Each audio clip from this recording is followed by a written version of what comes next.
María Evangelizadora Radio, un pedacito de cielo en tu hogar. Te presenta el santo de hoy, 25 de agosto, San Luis de Francia, el Rey Justo. En medio de las dificultades de la regencia, supo doña Blanca infundir en el tierno infante los ideales de una vida pura e inmaculada.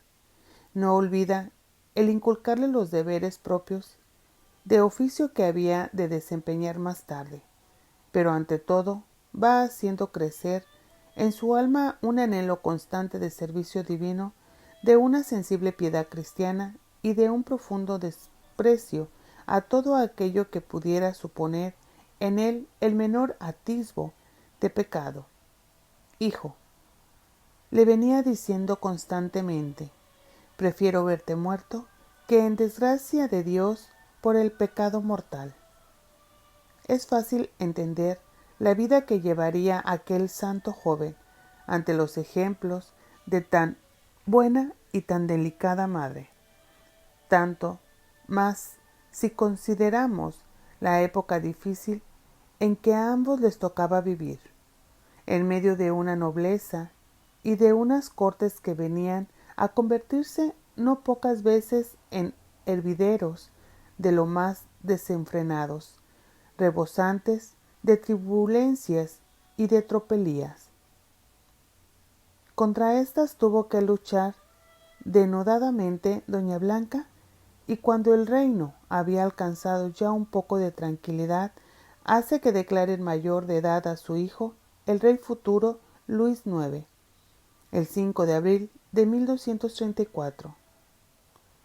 Ya rey, no se separará San Luis de la sabia mirada de su madre, a la que tiene siempre a su lado para tomar las decisiones más importantes. En este mismo año, y por su consejo, se une en matrimonio con la virtuosa Margarita, hija de don Ramón Berenguer, conde de Provenza. Ella sería la compañera de su reinado y le ayudaría también a ir subiendo poco a poco los peldaños de la santidad. En lo humano, el reinado de San Luis se tiene como uno de los más ejemplares y completos de la historia. Su obra favorita, Las Cruzadas, son una muestra de su ideal de caballero cristiano, llevando hasta las últimas consecuencias de sacrificio y de la abnegación.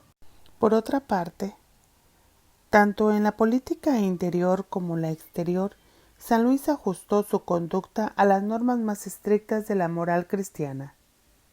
Tenía la noción de que el gobierno es más un deber que un derecho. De aquí que todas sus actividades obedecieran solamente a esta idea, el hacer el bien, buscando en todo la felicidad de sus súbditos. Desde el principio de su reinado, San Luis lucha para que haya paz entre todos, pueblos y nobleza. Todos los días administra justicia personalmente, atendiendo las quejas de los oprimidos y desamparados. Desde 1247, comisiones especiales fueron encargadas de recorrer el país con objeto de enterarse de las más pequeñas diferencias. Como resultado de tales informaciones fueron las grandes ordenanzas de 1254, que estableció un compendio de obligaciones para todos los súbditos del reino. El reflejo de estas ideas, tanto en Francia como en los países vecinos, dio a San Luis fama de bueno y justiciero, y a él recurrían a veces en demanda de ayuda y de consejo. Con sus nobles se muestra decidido para arrancar de una vez la perturbación que sembraban por los pueblos y ciudades. En 1240 estalló la última rebelión feudal a cuenta de Hugo de Lusigán y de Raimundo de Tolosa, a los que se sumó el rey Enrique III de Inglaterra.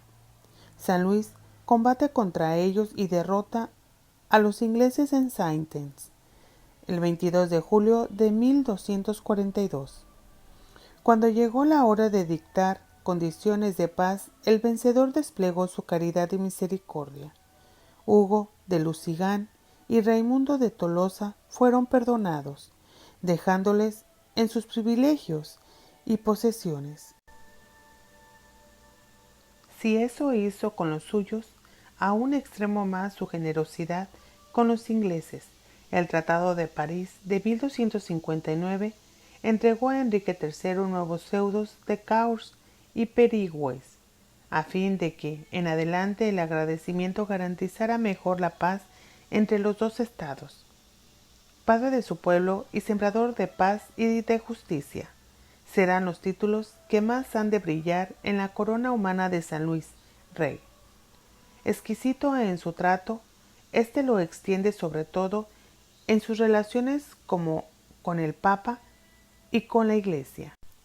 Cuando por Europa arreciaba la lucha entre el emperador Federico II y el Papa por causa de las investiduras de regalías, San Luis asume el papel de mediador, defendiendo en las situaciones más difíciles a la Iglesia. En su reino apoya siempre su interés, aunque a veces ha de intervenir contra los abusos a que se entregaban algunos clérigos, coordinando de este modo los derechos que como rey tenía sobre su pueblo con los deberes de fiel cristiano, devoto de la silla de San Pedro y de la jerarquía, para hacer más eficaz el progreso de la religión. En sus estados se dedicaba a proteger las iglesias y los sacerdotes. Lucha denodadamente contra los blasfemos y perjuros, y hace porque desaparezca la herejía entre los fieles, para lo que implanta la Inquisición romana, favoreciéndola con sus leyes y decisiones. En este sentido, fueron muy celebradas las grandes solemnidades que llevó a cabo en ocasión de recibir en su palacio la corona de espinas que con su propio dinero había desempeñado del poder de los venecianos, que de este modo la habían conseguido del empobrecido emperador del Imperio griego, Balduino II. En 1238 la hace llevar con toda pompa a París y construye para ella en su propio palacio una esplendorosa capilla, que de entonces tomó el nombre de la Capilla Santa, a la que fue adornando después con una serie de valiosas reliquias, entre las que sobresalen una buena porción del santo madero, de la cruz y de hierro de la lanza con que fue atravesado el costado del Señor. A todo ello añadía nuestro santo una vida admirable de penitencia y sacrificios. Tenía una predilección especial para los pobres y desamparados, a quienes sentaba muchas veces a su mesa, les daba él mismo la comida y les lavaba con frecuencia los pies, a semejanza del maestro. Por su cuenta recorre los hospitales y reparte limosnas, se viste de cilicio y castiga su cuerpo con duros cilicios y disciplinas. Se pasa grandes ratos en oración y en este espíritu, como antes hiciera con él su madre, doña Blanca, va educando también a sus hijos, cumpliendo de modo admirable sus deberes de padre y de rey y de cristiano. Solo le quedaba a San Luis testimoniar de un modo público y solemne el gran amor que tenía para con nuestro Señor, y esto le impulsa a alistarse en una de aquellas cruzadas, llenas de fe y de heroísmo, donde los cristianos de entonces iban a luchar con su Dios contra sus enemigos, con ocasión de rescatar los santos lugares de Jerusalén. A San Luis le cae la gloria de haber dirigido las dos últimas cruzadas. En unos años en que ya había decaído mucho el sentido noble de estas empresas y que él vigoriza, de nuevo dándoles el sello primitivo de la cruz y del sacrificio. En un tiempo en que estaban muy apurados los cristianos del Oriente, el Papa Inocencio IV tuvo la suerte de ver en Francia al mejor de los reyes, en quien podía confiar para organizar en su socorro una nueva empresa. San Luis, que tenía pena de no amar bastante a Cristo crucificado y de no sufrir bastante por él, se muestra, cuando le llega la hora, como un magnífico soldado de su causa. Desde ese momento va a vivir siempre con la vista clavada en el Santo Sepulcro y morirá murmurando Jerusalén. En cuanto a los anteriores esfuerzos para rescatar los santos lugares, había fracasado, o poco menos, la cruzada de Teobaldo IV, conde de Champagne y rey de Navarra, emprendida en el año 1239 a 1240.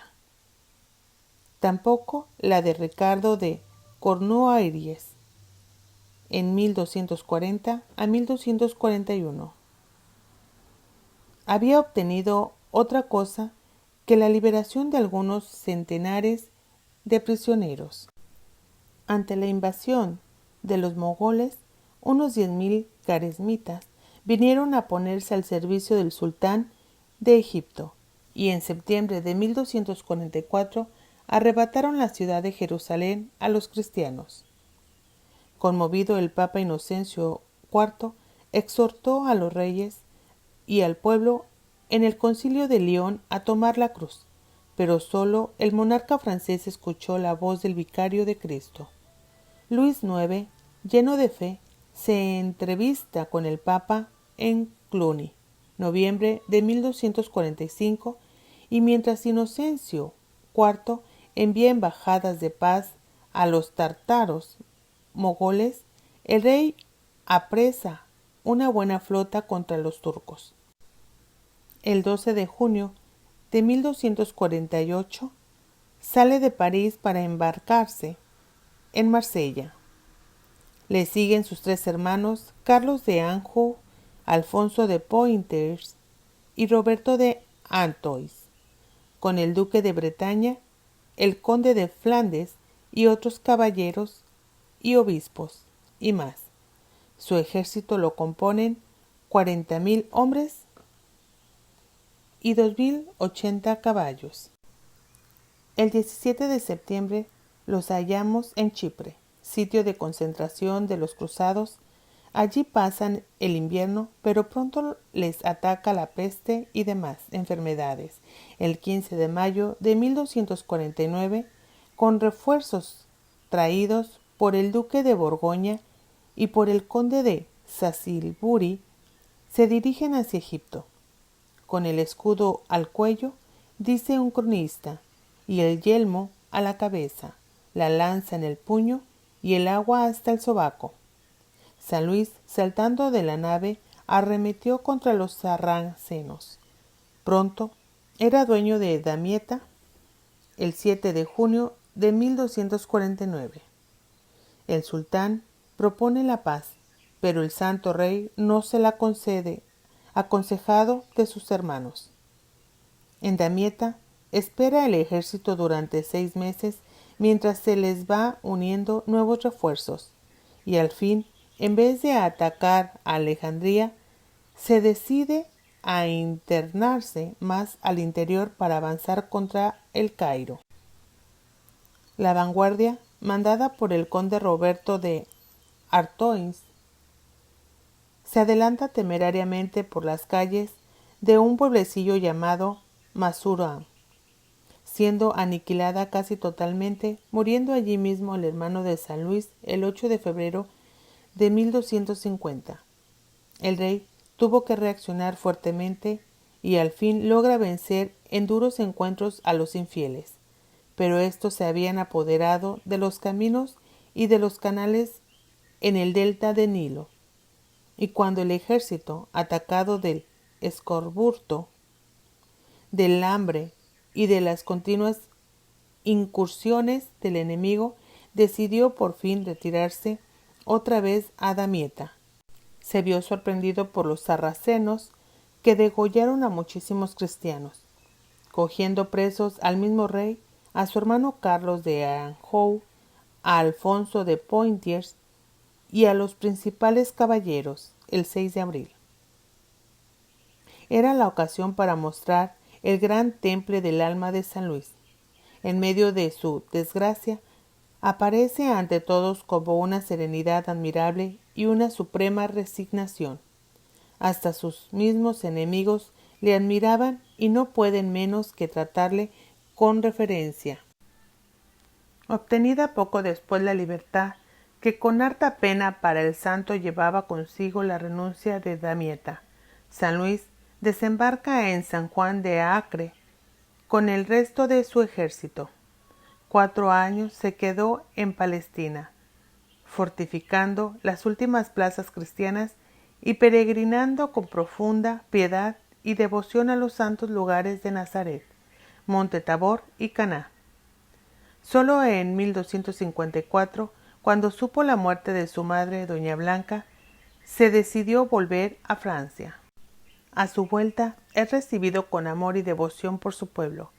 Sigue administrando justicia por sí mismo, hace desaparecer los combates judiciarios, persigue el duelo y favorece cada vez más a la Iglesia.